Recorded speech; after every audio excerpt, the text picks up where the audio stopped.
3, eat. Hello, everyone, and welcome to the Technical Assistance Webinar Series hosted by NTIA's Minority Broadband Initiative and USDA Rural Development Rural Utility Service. I am LaVonda Purnell, Program Development Specialist here at USDA Rural Development Innovation Center. Today, we are hosting the last webinar in our 6-part webinar series. Before we get started, I'm going to go over a few housekeeping items. For live captions, please copy and paste the URL from the participant chat. You have entered this webinar in listen-only mode, and you may type your questions into the chat box throughout the presentation, and we will answer the questions at the end of the presentation. If for some reason you are unable to hear the presenters throughout the presentation and you have used your computer audio to call in to the webinar, try using the participant bridge number located underneath the USDA logo and calling in from your phone. That should help you to hear the presenters a little more clearly. This webinar is being recorded, and the PowerPoint and link will be emailed to all participants once the recorded version is available. In today's webinar, we will highlight successful USDA Rural Utility Service telecommunication projects and the lessons learned. We will also provide tips and technical assistance based on past experiences, just to give you a better understanding of some strategies for submitting a successful application. I will now turn over the presentation to Ryan Coursey, Management and Program Analyst with USDA Rural Utility Service Telecommunications Programs. Ryan? Thank you, LaVonda, and thank you to everyone that has joined our HBC webinar series. Whether you've been with us since the beginning of September or are tuning in for the first time now, our hope is that today you'll be able to see how RUS funding can support your school's future or current projects. Broadband, telemedicine, distance learning, these technologies help build the resilience of schools and communities, especially in challenging times like the one we're in now. When this webinar is over, we want you to leave knowing not only the best practices for applying to USDA grant programs, but also the accomplishments these grants have supported at fellow HBCUs. We are fortunate to have representatives from 2 HBCUs here with us today who will be sharing how their schools have put it all together. With that preview to come, here's our agenda for the next 90 minutes. I, Ryan Coursey, will highlight telecom investments in HBCUs over the last decade. And then, because I'm based in the national office in Washington, D.C., I'll also be sharing some tips from the perspective of the application reviewers and the staff that also service those awards. Then we'll get a chance to hear directly from one of our general field representatives who brings a unique perspective to the grant process. General field representatives often spend years working with applicants and awardees directly. Finally, I'm very excited to bring to you the lived experiences of 2 DLT, or distance learning telemedicine, grant recipients. Both HBCUs have gone through the entire DLT process, from figuring out the application to implementing the project and closing out the award. You don't want to miss the hard-earned advice and inspiring stories that they'll be sharing with us this afternoon. After that, you will have time to ask questions. As LaVonda mentioned, please write any questions or comments you have in the chat box as we go. And then we will respond to all the questions at the end of the webinar to give our panelists time to speak. So on this slide, we'll take a look at the investments in HBCUs from the telecom program over the last decade. You can see that HBCUs started receiving awards in 2014, and RUS has approved over $6 million in funding through the DLT program. We are leaving out the 2020 awards because the majority of those haven't been announced yet. So Please note that these are all DLT awards, so all distance learning and telemedicine grants. At this point, it's still pretty rare to see schools doubling as broadband providers. If you've been a part of this whole series, you'll remember that we've talked about 3 grant programs. 2 of the programs focus on building broadband networks, while the other one focuses on equipment. If you remember which ones we're talking about, feel free to type those into the chat box. And the reason why I'm highlighting this difference, the 2 that focus on broadband and then the one that focuses on equipment, is that it will save you a lot of energy if you can figure out early on which program best aligns with your school's capacity and needs. So we can see if you guessed correctly. This is a quick and easy way to distill some of these programs down, because we know that these programs can be complex. And then earlier in this webinar series, each of these programs had their own specific webinar that really went into the details for the program. So the 2 programs that focus on broadband access, that is constructing and operating a broadband network, are the Community Connect grant program and the Reconnect grant side of the program. The program that primarily funds equipment is DLT, distance learning and telemedicine. The nuances of what can be funded by each program are ones that you would probably need to either refer back to those recorded webinars, or better check out the regulations, which are linked to here, or in the case of Reconnect, the notice. Reconnect at this stage does not have a regulation that guides it. But with anything, if you're considering one of these programs or multiple programs, I highly recommend referring to the source information, which in all cases is the regulation or that Federal Register notice. So my colleagues who reviewed grant applications and service awards offered their thoughts on what they wish organizations knew prior to accepting funds. I've included these tips in the form of questions to help your school think through the details.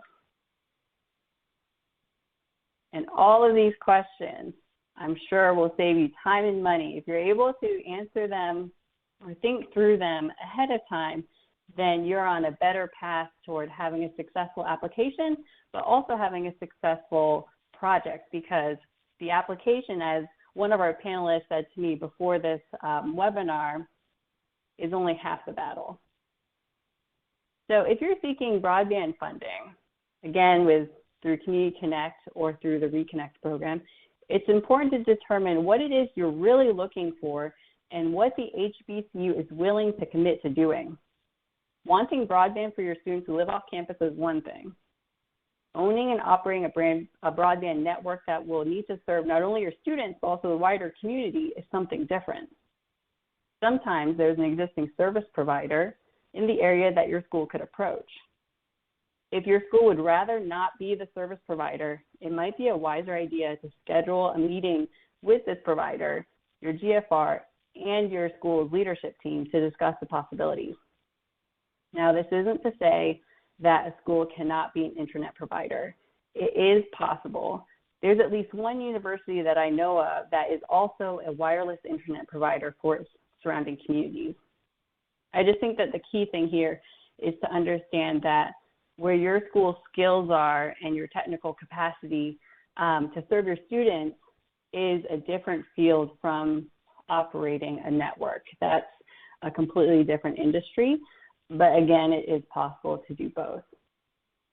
However, and I think this was mentioned in the previous presentation for Community Connect and Reconnect, if your school doesn't want to operate the network, but is committed to being the sole owner of the actual infrastructure, it is possible to contract with an outside internet provider who will be the one responsible for running the network.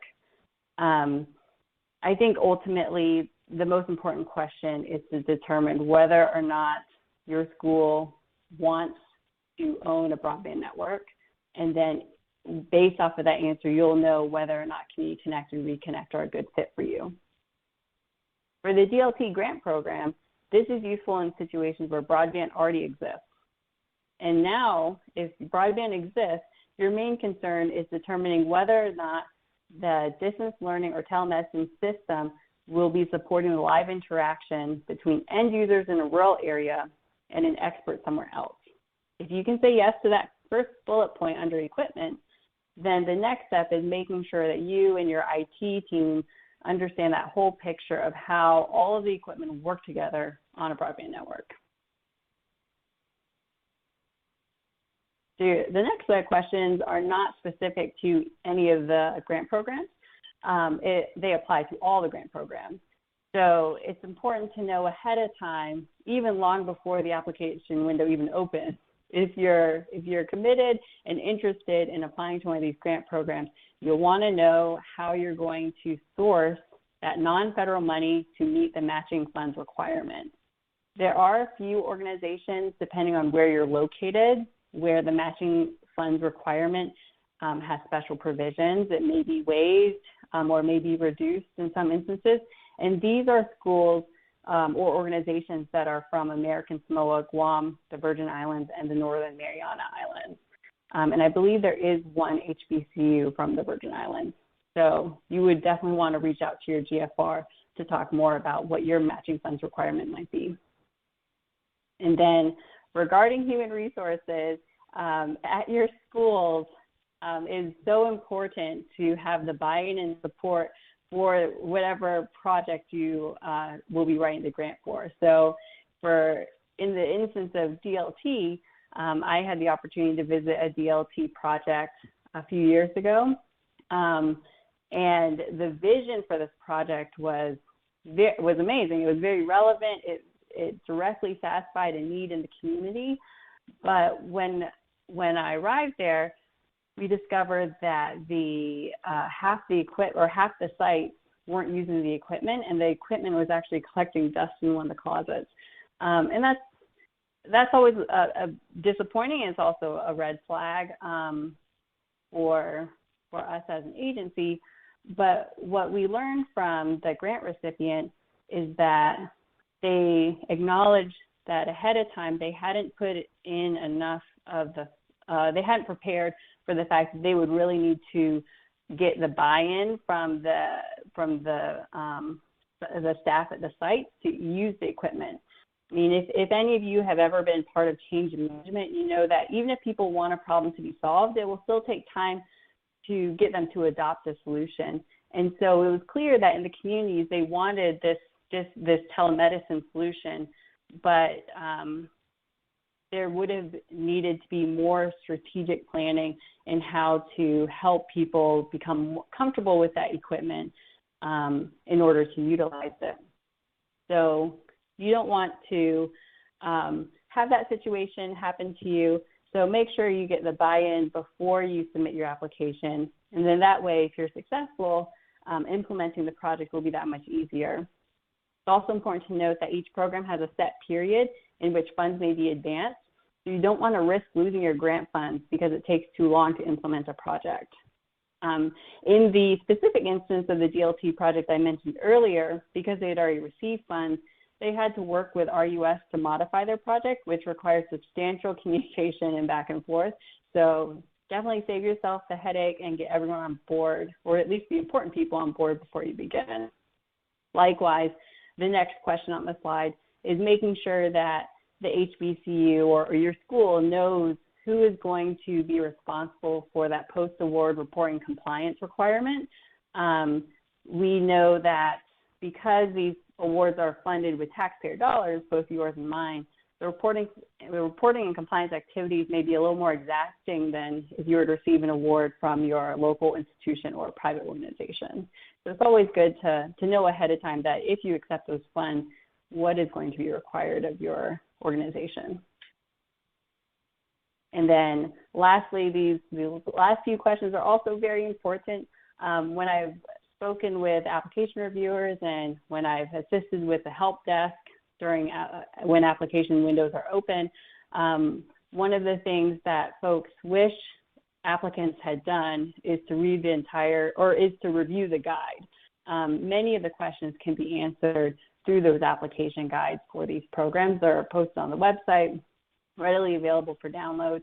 And one of the benefits is, despite the fact that they are often long, is that because they're in PDF, you can quickly search for, that keyword in your question and arrive at the section that is most likely going to answer it. And it saves you time because then you don't have to wait for the agency to email you back or to call you back. You'll be able to find the answer on your own. And then in the instances where you can't find the answer, your general field representative, who I know every webinar has mentioned the general field rep, that person can also answer questions and should be your first point of human contact if you are interested in a grant or if you've already decided to apply for a grant. That GFR is an incredible resource for you. And then this is a map you've seen in previous presentations as well. All the green states represent states where there are HBCUs or insular areas or territories where there are HBCUs. And then the next two slides show you the contact information for those GFRs representing these green spaces.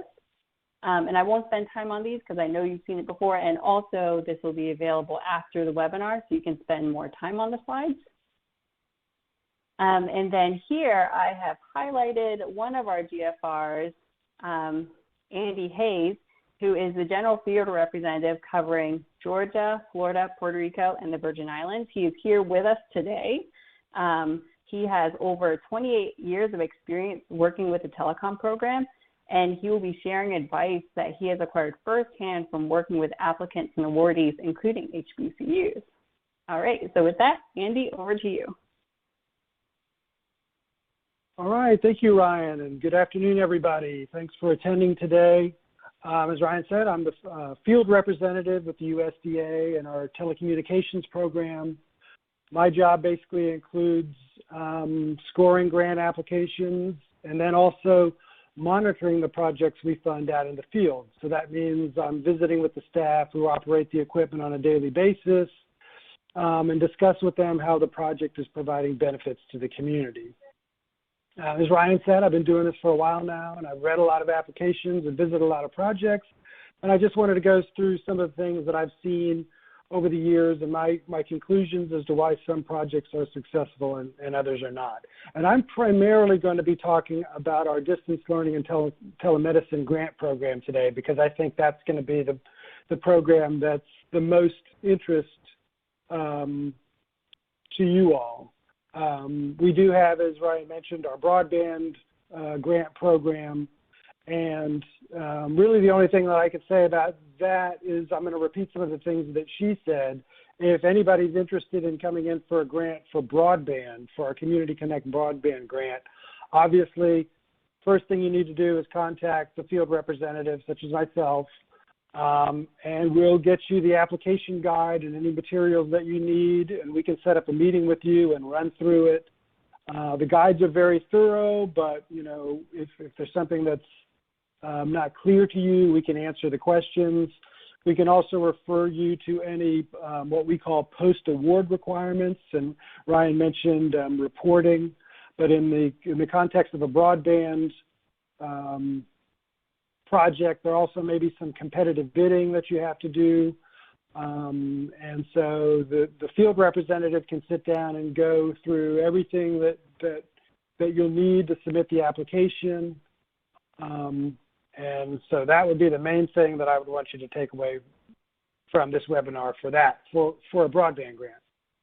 So let me get back into, again, the program that I think is going to be the most benefit to you, which is our distance learning and telemedicine grant program.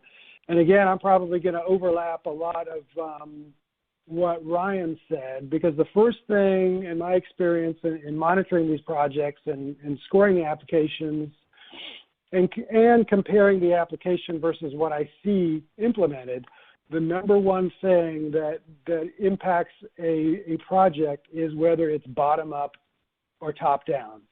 And of course, most successful projects are bottom up because in most cases it's the staff at the end user sites who are the ones working directly with the community. They know the greatest needs and probably what some of the solutions are. So these are the people that need to be consulted early on in the development of the project. And they're the ones who are going to be ultimately operating the equipment. So if they're not consulted and they're just handed equipment that they didn't ask for, and told to use it to treat a need maybe that they think is not the most pressing need of the community, then that's not going to be as good as if they were part of the initial decision-making process. So if they're not on board from the beginning, they're going to be much less likely to use the equipment and provide the services that are described in the application. Or Ryan mentioned going to a project and seeing some equipment sitting in a closet covered in dust, and I've seen that numerous times. And that's what happens when the projects are top down and not bottom up. So when I read applications and I don't see any buy-in from the end user staff, those are not going to score as well as ones that do show buy-in. And buy-in normally takes the form of a letter of participation where whoever it is that's shown in the scope of work that's going to be using the equipment on a daily basis, they need to submit a letter saying, basically in their own words, that they're on board with the project, they're involved. When they get the equipment, they're going to be excited to use it. That's not a requirement, but applications that have those letters, those are going to score better than ones that don't. We also see letters from end user sites, but from the top, say a high school principal or whatever, and that's okay, but that's basically a top-down letter. That doesn't show buy-in from the staff. So that's really what we're looking for the application. So if you show buy-in from the staff, you're going to score a lot better. Okay, my next point, needs and benefits. So here in the Distance Learning Telemedicine Grant Program, I'm talking about our needs benefits narrative, which is a scoring item worth 30 points. And the problem I see here normally is when the narrative spends too much time discussing the economic need of the community rather than the educational or medical need. The grant program, our DLT grant program, already has a separate scoring item to measure economic need, and that's the Small Area Income and Poverty Estimate, or the SAIPE. I'll be calling it the SAIPE, for each county impacted by the project. So that's really mostly all we need, for the economics of the project. But we do know that not every area of a county has the same economic need, and some percentages, SAIPE percentages, are not reflective of the actual area of the county served by the project. So in those cases, it is appropriate to spend some time explaining why that percentage is not reflective of the actual economic need of the specific project area. So that's fine, but that economic discussion shouldn't be the majority of the needs benefits narrative. Really, that narrative is meant to discuss the educational or medical problems of the community and how the project is going to solve those problems. So those needs and benefits section that does that spends more time doing that, is going to score more points. Now, my third item is really details versus generalities, and this would actually apply to any grant application. I try to use the word specific whenever I can when discussing, specific needs, specific benefits. So that's what score points. I've seen over the years that a common way of preparing applications is basically to show a general idea of what you want to do, and then maybe explain a reasonable plan as to how you're going to figure out the details later. And that's fine. That's an understandable way to do an application. And I know, for example, say you want to do a project with high schools and they need college prep courses and they've told you that, but they don't have time to figure out exactly which ones they need right now. But as a college that you offer all the courses and you've got all the professors, so it could all be worked out later. And you can even put in a plan to say, yeah, we're going to do college prep courses, but we'll figure out the details later. That's fine, except the problem with that is that this grant program is now so competitive due to COVID-19 that applications that are kind of general like this, that lack specifics, they're just not going to score as well as the ones where all of the courses are identified specifically, History 101, Advanced Algebra, whatever. The teachers, professors who are going to be presenting the courses, they're identified. You've got letters from them participating. I mean, that's the kind of stuff that's going to score more points, obviously. And in a very competitive program, those are the ones that are more likely to get funded. And the reason why we do that is because the ones that are more detailed, they're less risky to us. A more generic application is riskier because, you know, maybe the applicant will figure out the details later, but maybe they won't. I've had projects where, for example, at a hospital where they didn't really identify the physicians that would be providing the medical services. And so we made the award, and then they purchased and installed the equipment, and then they found out when it was coming time to train the physicians on how to use the equipment, that many of the older physicians didn't really see the need for telemedicine. They didn't really want to learn how to use the equipment. They were doing fine as they were. And in that case, we assumed that when we made the award that the details would be worked out, but really they never were. So project didn't go well. That's an example of not working out the details in advance, combined with the top-down approach that I already talked about. And once we see a couple of these types of examples, we really start focusing in on what can we look for in the app.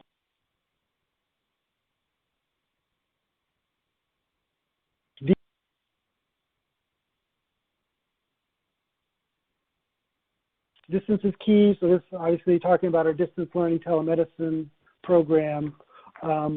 One of the ineligible grant purposes listed in the application guide is providing links between people who are located at the same facility or campus environment.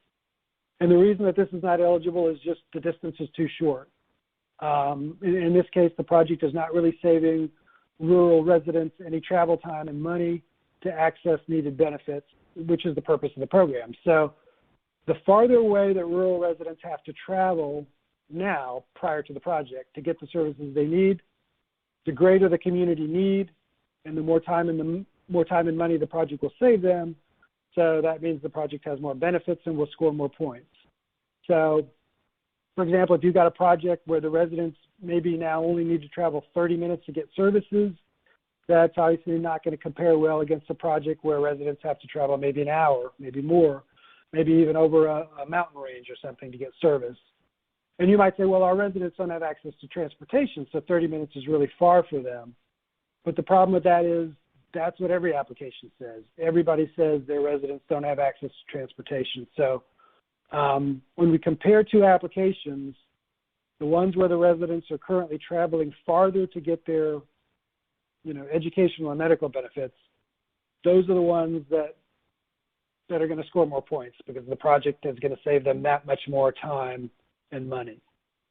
So please remember that this is a national competition and projects are compared to each other. Primary versus secondary benefit.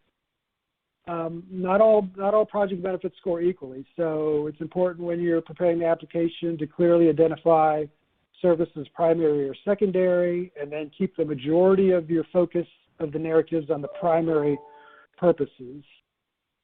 For example, college prep classes, especially STEM classes, that's a primary purpose that scores well. A secondary purpose would be, say, a virtual field trip. Now that's an acceptable purpose, but it's secondary, so don't spend too much time talking about virtual field trips. Talk about the primary purpose first, and then the secondary trips or secondary purposes later, and just don't spend as much time on them. You still need, you still need to explain them clearly, and I'll get into that in a minute. But just spend more time focusing on the primary purpose.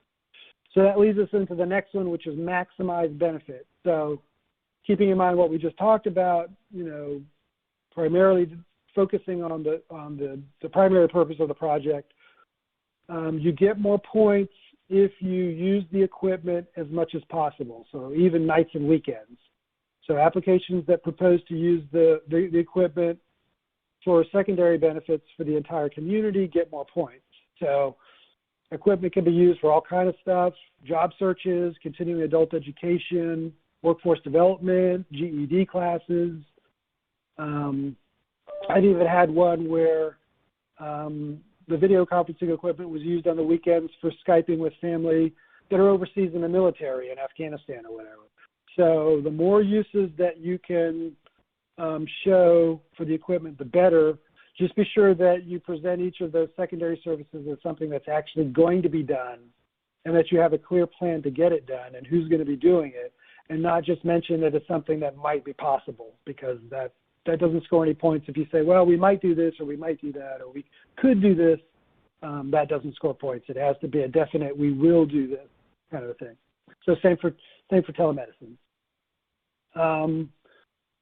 As far as the network and your equipment, I just want to be sure that you make sure that your IT staff consults with each vendor to make sure that you know everything you need to buy to make your new equipment compatible either with your old equipment and maybe more importantly compatible with your existing hub and end user networks. I've had several projects where they installed the equipment and it didn't work properly, and they found out they needed some extra equipment that they didn't know about to tie everything together and make it work, and they didn't put that in the budget, and that can cause a delay in the project. So as Ryan mentioned, we have kind of build out timeframes for our grant program. So you've got 3 years to build this out, so you don't want to have a delay. Success stories, my last point. Usually we talk about success stories after the project has been implemented, but I just wanted to quickly address this at the application level. So an application that documents how the success of the project will be tracked and documented will receive a better score. And almost nobody does this because it's not a requirement. But generally, we find that if you don't establish a plan up front to track the project and try to measure the results, normally it won't happen, and we want it to happen. So if you do present a plan to do that, you're going to get more points. You can put that in the scope of work, and that's something that we definitely would love to see because we need the success stories to give to Congress so that we can show them not just that we got all the grant money out the door, but did it benefit anybody? And that's what they want to hear. They want to hear personal success stories of how the grant money made rural lives better. So that's all I have. Thanks for listening. I hope these tips were helpful. Again, be sure if you're going to apply to consult your GFR, have a meeting with them, and we will do our best to help you out and lead you through the process. And I'm going to hand this back to Ryan to introduce the next presenter. Thank you. Great. Thank you, Andy. You ended on a high note with talking about success stories. Our next speaker represents DLT grant recipient Coahoma Community College out of Mississippi. Lisa Richards is the college's grant writer, educational outreach director, and life science adjunct instructor. She has written proposals in areas of healthcare, STEM, robotics, fitness and nutrition, e-learning, and distance learning, with successful proposals totaling more than $10 million since 2004. Her goal is to develop programs that provide students with access to cutting-edge technology and unique learning experiences that take students to places they never thought they could go. As the Educational Outreach Director, Lisa also provides oversight for e-learning, dual enrollment, and evening programs. We are very lucky to have her with us today to share her experience and advice for DLT success. Thank you, Lisa. Over to you. Good afternoon, everyone. I am Lisa Richardson, as stated by Ryan, and thank you, Ryan, for inviting me here to share some of my tips that helped me while putting together our distance learning and telemedicine grants at Coahoma Community College. So first I want to share some information about our projects that we had for Coahoma Community College. We have submitted 3 applications, 2 of which have been funded, and we're still waiting on a decision on the 3rd project. Our first project in 2014 was funded for $727,691. This project was a consortium of higher education and healthcare providers and public schools whose primary goals were to provide primary and specialty health care through telemedicine to 4 high school districts and provide training to our LPN and ADN students. The 2014 project was an enormous undertaking and was the first time that I worked with this type of project. So it was really good. I learned a whole lot here. I was responsible for getting all of the documents signed collecting the letters of support, and the overall collection of all of the documents that we were preparing.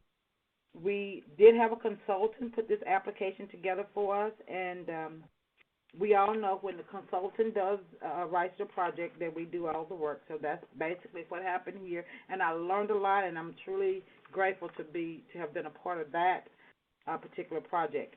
Our 2019 project was funded for $200,000, and it's focused on providing access to STEM courses for high school students. This was my first practice run at writing the RUS DOT grant. So, but I did have to reach out to some people to help me along the way. I reached out to our previous consultants for a little guidance and to serve as a reader for this project. Our third application is the one that I'm most proud of because I actually used everything that I learned from the previous applications and processes. And I believe this was probably one of our best writes. The 2020 application, in this project, we're going to expand on our 2019 project by purchasing enough distance learning cards that will allow us to offer up to 12 courses at one time to 3 different locations. And we're proposing to upgrade our technology to do that, our technology infrastructure to do that. Our hope is to strengthen the STEM pipeline through immersive and interactive technology, and we will purchase this type of equipment in our 2020 application if funded. The requested funding for our third RUS project is $943,884. These distance learning projects are absolutely necessary for us. It helps us to reach those students at our off-campus site. It helps us increase the access to dual enrollment for our high school students. We just absolutely love it. So for my next few slides, I want to describe some of the best practices and lessons learned after working on 3 projects. Many or all of these best practices have been covered in the webinar series, but I just want to touch on them because that goes to show you that these best practices that they are providing you actually do work. So we want to kind of just touch on those anyways, even though they've been mentioned.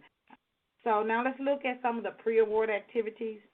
And I'm actually going to call these pre-application activities because there are some things that you probably should consider doing before you even start putting your application together. So let's look at a couple of these activities. These are not all of the activities, but these are definitely some that worked for me and helped me figure out how to really get through the third project. First, you want to start planning early. Start working on your application early. I recommend putting a team together from your campus and start having dialogue about the type of project you want to do. And then you want to document these meetings because you will need to include this in the needs and benefits section of your proposal. Every year we anticipate funding this announcement every year, so we kind of know when it comes out, and we're looking for it. So before we get to that point, we actually had some dialogue about whether or not we're going to submit an application or not, what kind of project we want to do. And we just had some basic general dialogue on campus.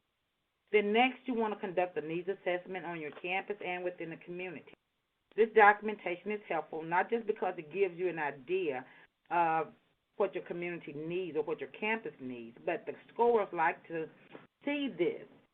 They like to see that you have some community input and some faculty and staff input when you submit your application. You will want to use this assessment to justify the needs and give clear linkage of how this project will benefit your college and the communities that you will serve.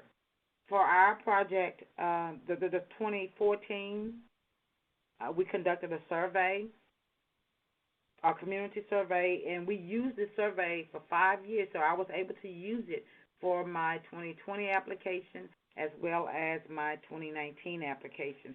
And additionally, I met with the faculty and staff on campus from the Science and Math Department because we were doing a STEM-related project. So I met with them to discuss their needs.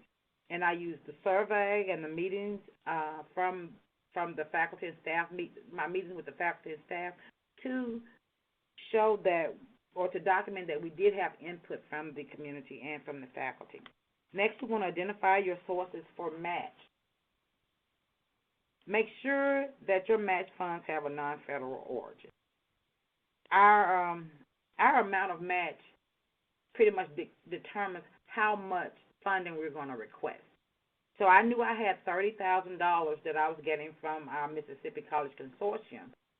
The first thing I wanted to do was verify with them that that money did not have a federal origin, and to obtain approval to use it to serve as part of my match. And I did all those things early, so when the application came out, I was all ready to go with how much money I had to work with, how big my grant should be, what kind of project I'm going to do, and I was pretty much ready to go. So you don't want to get funded and then you don't have your match.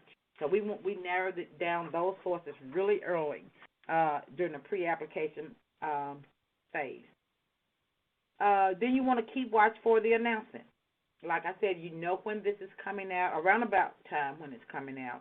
So you want to keep watch of it, because when it comes out, you want to go ahead and get started as soon as possible. So once the announcement comes out and you're ready to write your application, here are some suggestions of the activities that you should consider doing. So you want to put together a good writing team and give out assignments. Have someone work on your budget, have someone gather the support letters, get someone to do the certifications. This is helpful because there are so many pieces to the Russ DLT application. Going through the checklist, it can become overwhelming if one person is trying to do it. So you want to give out assignments to people that's working on your team. When you're working with the budget, be sure to include someone from your IT staff and another tech-savvy person. And I usually work with the vendors because they know their equipment really well, and they can give you really detailed budgets. And you can find some vendors that are willing to work with you. And if you're purchasing distance learning equipment, 9 times out of 10, they have worked with someone writing a RUS grant, and they'll be willing to assist you in helping you put together your detailed budget. Gather lots of support letters, as Andy mentioned. This is just one thing I learned from the previous grant consultant. We had 4 schools that we worked with on the first one. We had each one of them provide us 4 letters, and we gave them a list of people that they should have. Of course, we always get the superintendent, the principal, we get the faculty and staff, we get students that attend the school, we get like the librarian in their town. They have a long list of folks that they can choose from, and we kind of categorize them and group them so that they'll know that they need to get one person from that particular group. Getting your certification documents out of the way early. This will cause you a lot of headaches when you're ready to submit and you're waiting on signature. So you want to get that done right away. There's nothing more worrisome, and it puts you on eggshells because you don't know if your president is going to come in that day because he's in a conference. You just realize that you didn't get him to sign a document. So you want to get these done really, really early. We usually start working on our certifications the first week and go ahead and get those done. Next, you want to have regular meetings to help everyone stay on task with their meetings. We had someone from the previous that worked on us from the previous grant to kind of be like the person that kind of kept us on target. Scheduled the meetings, and we had weekly meetings, and we started about 7 or 8 weeks out working on the application itself. And that kind of kept us on task. So if you have deliverables that you need to have for those meetings, please make sure you have those. That will just only keep you on task. And then next, you want to plan to submit a week early because anything that can happen will happen when you're getting ready to submit. Now, I just want to touch on the post-award activities because these are just as important as the pre-award activity. Once you have completed all of the preliminaries, that's everybody's the president signing off on everything, your project officer coming to visit you and giving you the okay to go ahead and get started. Now it's time to get started. Don't wait on it, because setting up this project is not an overnight deal. It takes some time. We started setting up our 2019 project. We ordered equipment in January, and that was just, I was using my match ordering that equipment in January. So we just got all of our equipment in. I know we had COVID come up, but we just got all of our equipment in about a month and a half ago. So we had to get it to the sites, and then we had to get it set up at the sites. Polycom had to come in, and we had all other kinds of issues that Andy alluded to, that Andy mentioned in his talk before me. So our biggest problem that we had was outdated servers that needed upgrading. So my advice is, don't assume that you have everything that you need to work what you're trying to get, and don't assume that everything that you have works. And this is something that you will want to make sure that you take inventory of during the pre-application phase. And if we'd done that earlier, we wouldn't have had the problems that we have now. So for the third project, we kind of learned from some of the mistakes that we made. It's better to include everything on the front end rather than trying to purchase items on the back end. We ordered some interactive boards, and when the guys came in and did our demo, they showed us one thing, but when they gave us the quote, it was something else, and it didn't do all the things that we wanted it to do. But I didn't have the tech person in there that knew how to use the interactive board and who could advise me on getting all of these pieces. So I needed a mini computer. So I had to buy those on the back end out of a different budget, which I could not use for my match. So you want to make sure you get everything on the front end. Make sure you have everything included in your budget, and that you will need, so that you will know that you have all of the equipment that you need to operate just like your demo. Oh, and then the next thing, when your equipment comes, when it arrives at your institution, take an inventory of it immediately. Don't wait till you get ready to install it. Go ahead and take an inventory of that. I waited to get to my equipment got ready to get installed and realized that I was missing a couple of pieces. Well, they were delivered, but had I done inventory as soon as they arrived, I would have known that those pieces were there or not. So I had to buy those, and again, I could not use that as my match, and that came out of another grant source. So I had to have it. So the next thing I want to do is just kind of summarize what I've gone over, and these are just, and I kind of grouped it into common mistakes to avoid and helpful things to do. So the common mistakes to avoid is to assume that you have everything you need just because the vendor said so. Make sure that vendor knows that you're able to tell him exactly what you want that equipment to do, and make sure that you run that by somebody else who has used it before, because you don't want to end up not having what you need to do. This will delay your whole project. Never assume that you know your technology infrastructure better than your IT department. Trust me, you don't. When you're thinking about getting all of this distance learning equipment on your campus, you're going to want to have your IT there, because they're going to be able to tell you whether or not we need to make some upgrades to handle all of these pieces of equipment running at the same time using the internet, and you're going to need to know all that on the front end. And that's what we did for our third project. We realized that we want to run 12 machines at one time. We want to be able to use our virtual reality all at the same time, but and I asked my IT department, will our infrastructure handle every machine going at the same time on campus? And that's when we decided that we needed to put in some additional funding for instructor upgrade. Okay, don't assume that you can do all this by yourself. you can't. You're going to need some help. You're going to need people collecting things for you. You're going to need some extra eyes to look over it. You're going to need someone in IT to write your technology plan. You're going to really need some help. So don't assume that you can do it by yourself. And don't assume that you have time. Time flies when you've got a deadline. So try to stay on task, and just because it's 6 weeks out or 7 weeks out, you've got to treat that like you're submitting next week.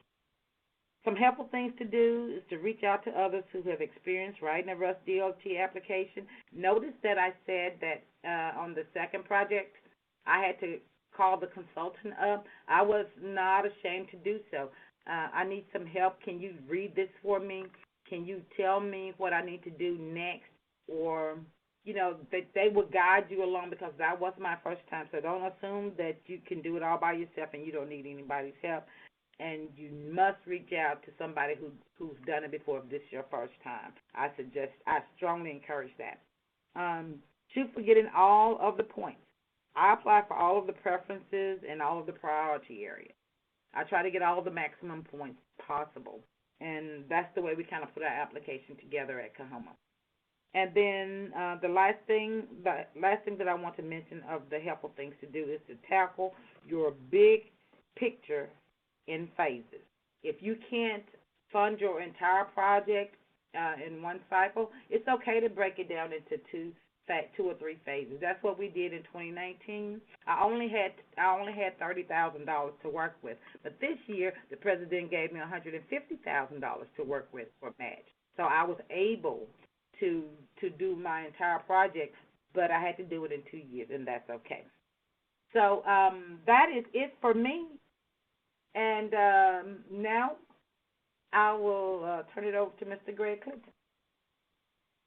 Thank you, Lisa, for sharing all of that advice. I'd like to go ahead and introduce our next GLT grant recipient, North Carolina Central University, which is located in Durham, North Carolina. I'm very excited to introduce you to Greg Clinton, who is the Director of Information Technology and Facilities. I grew up part-time in Durham and Hillsborough, North Carolina, so I'm delighted to share the stage with someone so close to home. Greg began working for North Carolina Central University School of Law in 1998. Since then, the information technology services for the law school community continue to grow in quality and quantity. In 2005, North Carolina Central University School of Law Technology Program ranked 18th in the nation among other law schools by Juris Magazine. Between 2016 and 2019, the university led our portfolio in the number of DLT awards received by a single school. So we especially look forward to hearing about North Carolina Central's DLT experience from you, Greg. Over to you.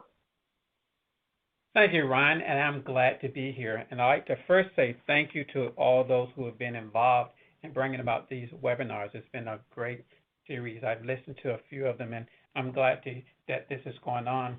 First, I'd like to talk a little bit about the whole concept about sharing success stories.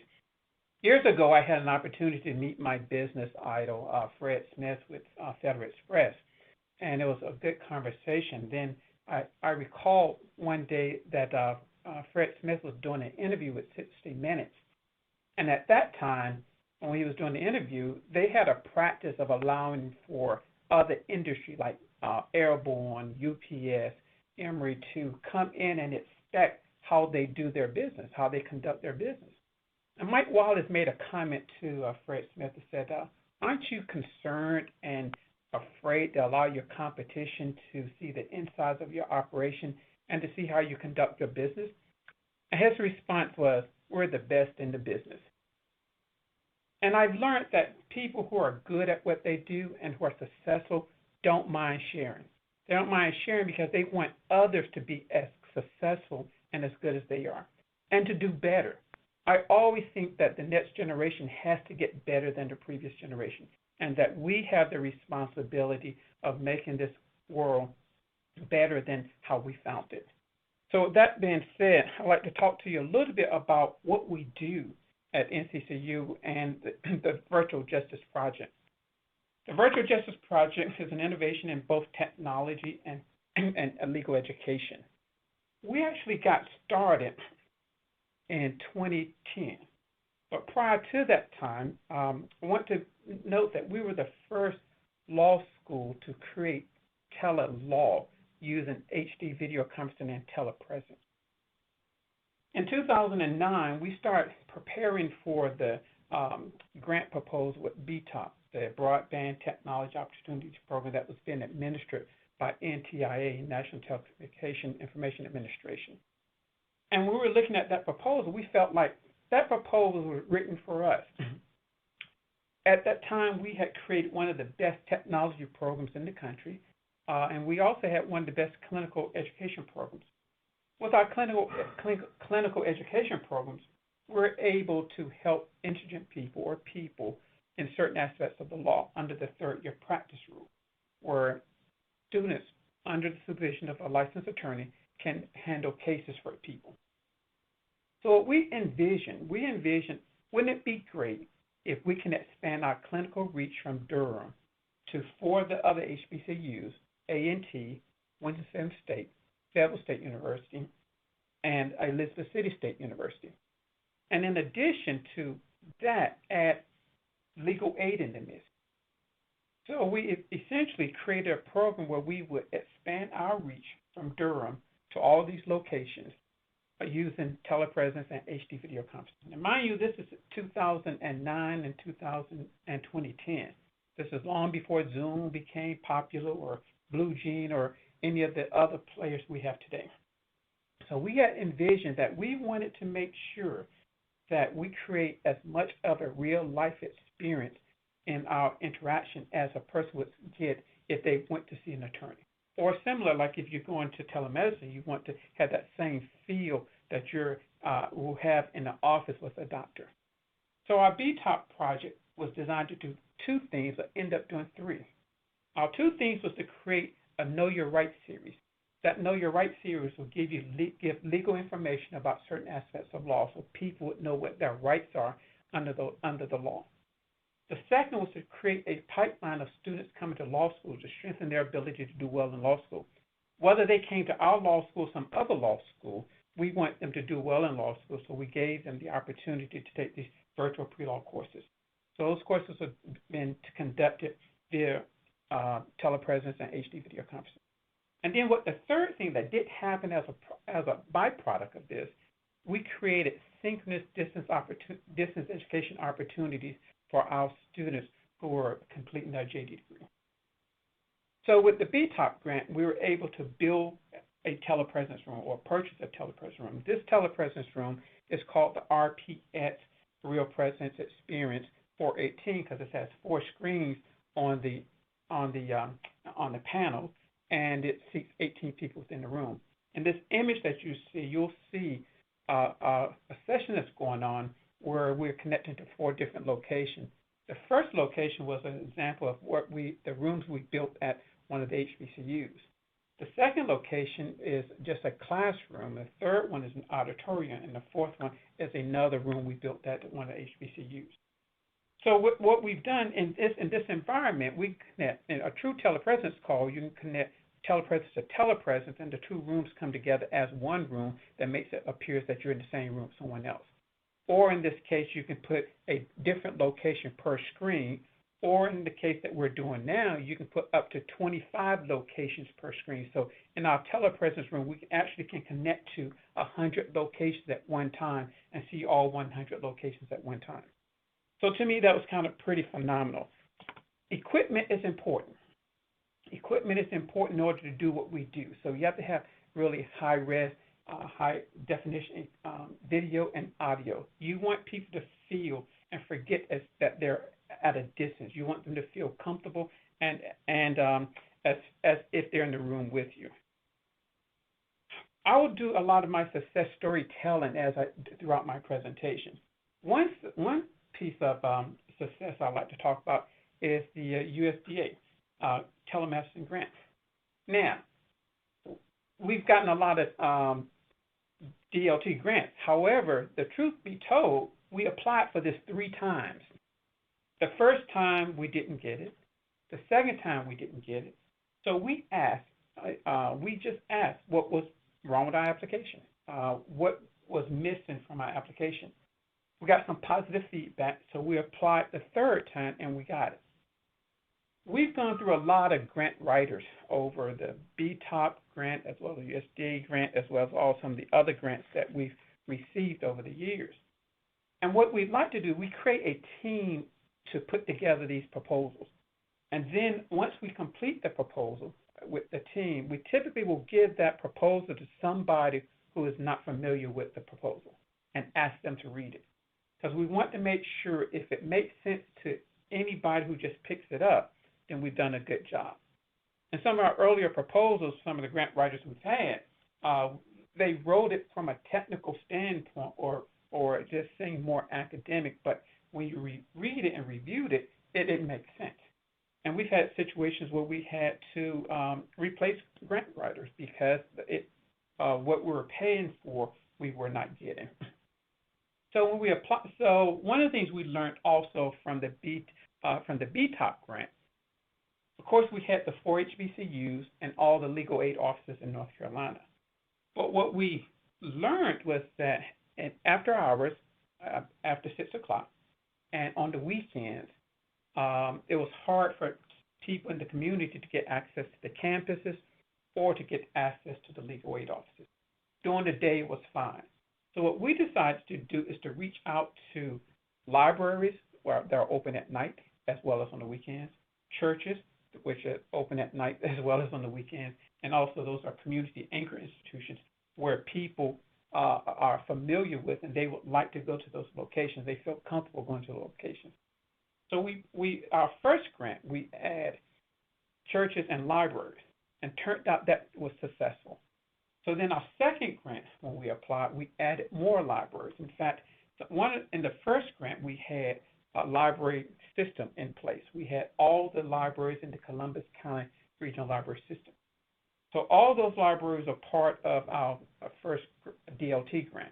So in the second grant, we added all the public libraries in the Sand Hill Regional Library System. And then our subsequent grants, we start adding more and more state libraries. We did that so that people would be able to go to those places that they're comfortable with and then able to interact with the presenter on our end. One of the things that is really important for us when we deliver this service is that we are able to gauge the potential client or the customer, their mannerism, their confusion, as well as their ability to get help for what they come to our sessions for. We were doing a session either last year or year before on child custody, and we had a person who came into the room at the library with a huge notebook with it was like files, like a huge notebook with information on it.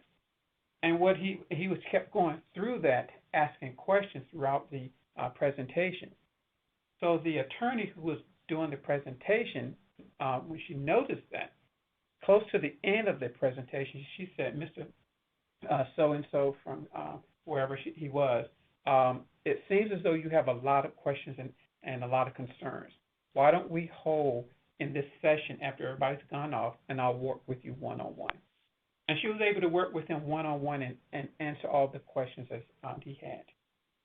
We've had some situations where people are in the community are afraid to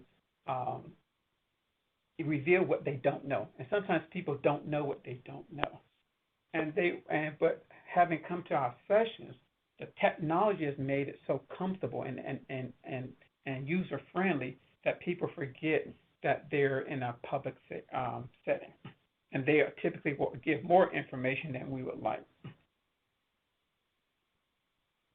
When we're looking at adding additional sites, we start thinking about sites ahead of time.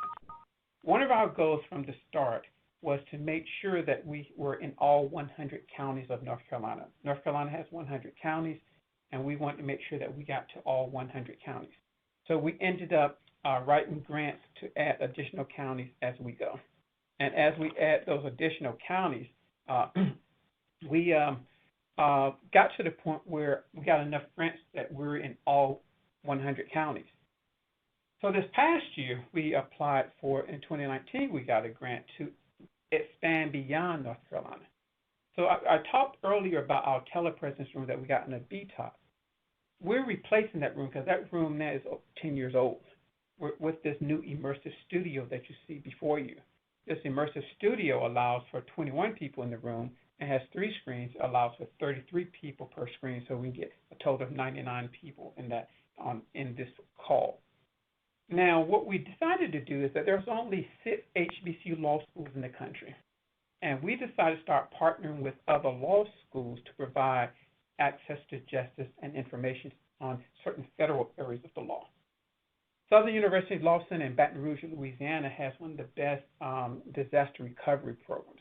So what we did this past time, we partnered with them for them to provide content on federal areas of law as well as the disaster recovery and planning area.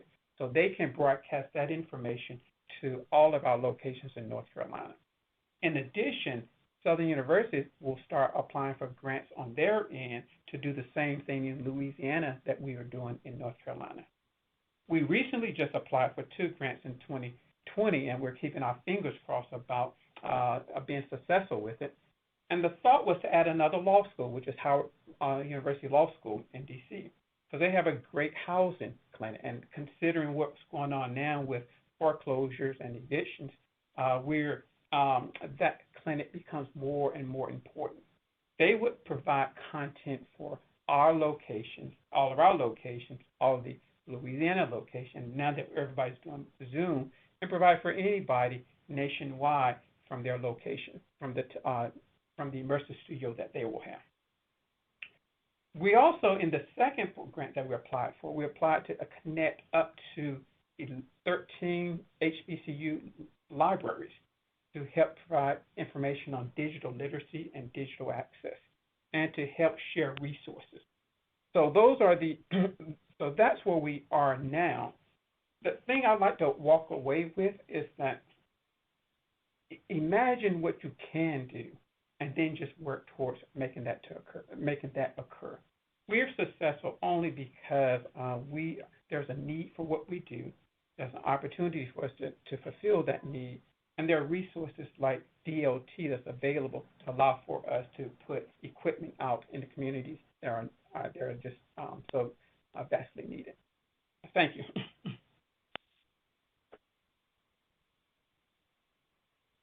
Thank you so much to all 3 of our panelists. Greg, your story about inspiring others to do better, to share your experiences as someone who, or as a school that has found success in DLT, and same with you, Lisa, finding success in DLT, and then sharing that advice to inspire others to either partner with you or to apply on their own. I think that's very encouraging.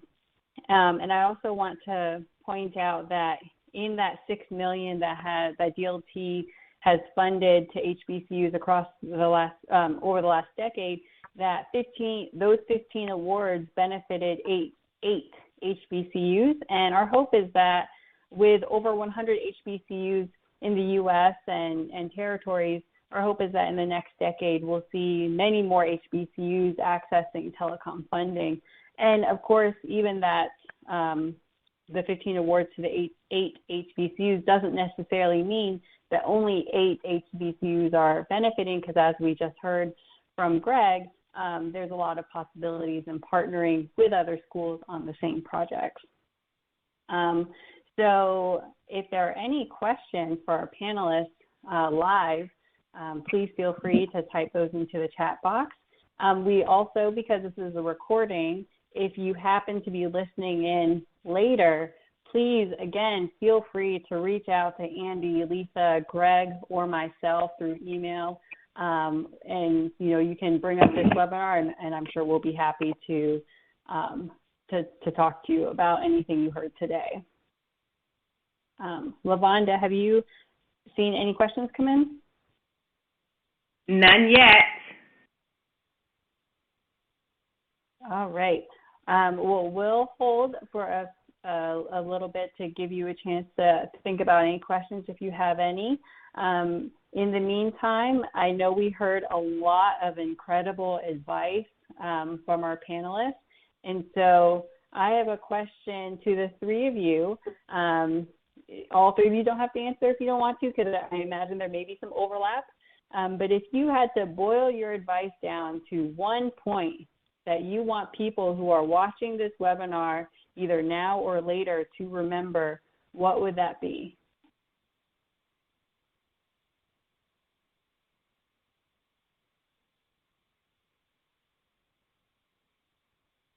This is Andy. I can jump in real quick. And, I would say that it would be to contact your field representative, because we can, not only can we give you all the information that's available online, but we can do kind of like what I did today and give you helpful hints and tips on, you know, how to apply and how to score better, but also direct you to the post-award.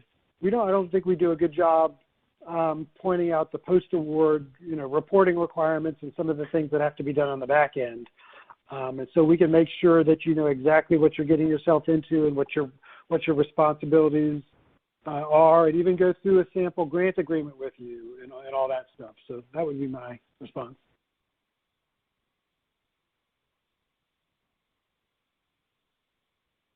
I would like to add that I think that the best advice I can give is create a strong team that complement you. Get experts on your team that have expert information that you don't have. I agree with Greg on the strong team, and in addition, having that team working early. Working early has been the best point that I've taken from the other consultants who've helped us. Just starting early. Lisa, I agree with you on that one too. I agree with Lisa on that point, because we're actually start working now on next year's DLT. That's awesome. I love all the advice. So just to summarize it, reach out to your GFR, start early, and assemble a strong team. Thank you. LaVonda, do we have any questions in the meantime? Yes, I think we have one question. Partly is a comment. It was a really very, very good presentation. And the question is, how do we contact our panelists if they have questions later? So this is Ryan, and I'll leave it up to each of the panelists to explain the best way to contact them. But if you need to contact me, my name is Ryan Corsi. You can contact me at 202-401-0090 or at my email address, which will show in a slide in just a moment. So Andy, what's the best way to contact you? Either Andrew.Hayes, Hayes, at USDA.gov, or 770-312-7073. And Lisa, what about you? You can reach me at lrichards@cohomacc.edu, or you can call me at 662-621-4126. Thanks. And Greg? I can be reached at gclinton@nccu.edu or at 919-530-7174. Okay, great. And I'm going to be typing all of those email addresses into the chat box, and I'll share those in a moment. Otherwise, LaVonda, do we have any other questions? No, I don't see any other questions, Ryan. None at all. Okay. Did you have any closing remarks? I just want to thank everyone who has participated in this webinar series, and anyone who is in future watching this webinar series. I especially want to thank Andy, Lisa, and Greg for sharing your experiences with us. You, Lavonda, for welcoming us to this webinar and fielding the questions. And of course, our IT assistants, Scott Sesserich, for handling the technology. And then to my colleague, Chris Proctor, who is not presenting today, but he has presented on a series on many of the other webinars, and he helped organize all of us at RUS for this presentation. So again, thank you all. Thank you, Ryan. I echo all of your appreciation. Thank you for participating in this webinar, and to all the panelists, thank you again. This is very valuable information, and I am excited to be able to hold these special webinars for HBCUs. Again, I would just like to thank all of the staff from the USDA Rural Utilities Telecommunications Programs for putting together these 6 webinars and really giving useful information. And again, a special thank you to Chris Proctor. He coordinated all of the speakers for the webinar series, so thank you, Chris. Finally, we're just going to have some closing remarks from NTIA's Minority Broadband Initiative Representative, Pandora Beasley-Timpson. Pandora, will you please close us out with your remarks? Yes, I'm happy to. Thank you, Lavonda. On behalf of the NTIA and my Minority Broadband Initiative colleague, Dr. Francine Alfaswani, I want to thank you again, Lavonda, and USDA RUS for teaming up with the NBIA and the White House Initiative on HBCUs to make this 6-part technical assistance webinar series even possible. We greatly appreciate your expedience in getting behind this effort and to get this valuable information out to HBCU leaders dedicated to promoting their competitiveness when applying for USDA funding by way of the distance learning and telemedicine grant program and the Community Connect or Reconnect program. The success of this webinar series demonstrates the effectiveness of the cross-agency collaborations, and we look forward to working more with the USDA in the future for the benefit of helping HBCUs advance their funding agendas, in addition to other NBI efforts. So HBCU staff, stay tuned for more great information sharing. I want to give special thanks to Michael Dukes and the USDA Scholars Program and the work that they do with and for HBCU schools and their communities. And I also want to thank the USDA Assistant Administrator, Laurel Leverrier, for being a part of the series. Thank you to each of our amazing presenters for your work and for succinctly summarizing this wealth of information. And finally, thank you to everyone who's joined us for these webinars. We hope you find these tools and information more than useful, and we are counting on you to disseminate this information and these resources throughout your university systems. We wish you much success with your USDA grant applications, and we strongly encourage you to refer back to this information during the application process. Again, transcripts of each webinar will be available on both USDA and NTI websites. Thank you again. Thank you, everyone. Thank you.